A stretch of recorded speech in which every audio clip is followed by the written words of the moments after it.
អានផងពីទាំងអស់គ្នាតើអញរាល់គ្នានឹងធីបអញដូចជាអ្នកណានឹងផ្ទឹមអញឲ្យស្មើនឹងអ្នកណាឬធីបអញឲ្យបានដូចជាអ្នកណាឯពួកអ្នកដែល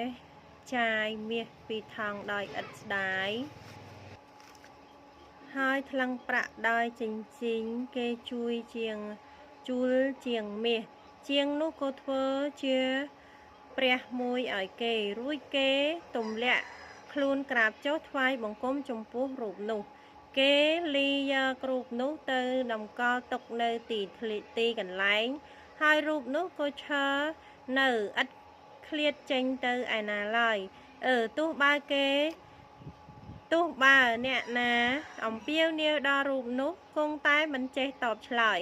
ឬជួយសង្គ្រោះឲ្យរួចពីសេចក្តីទុក្ខវេទនាទៅបានឡើយចូលនឹកចាំពីសេចក្តីនេះហើយសម្ដែងខ្លួនជាសប្បុរសចុះមនាលពួកយាយសាសអើយចូលនឹក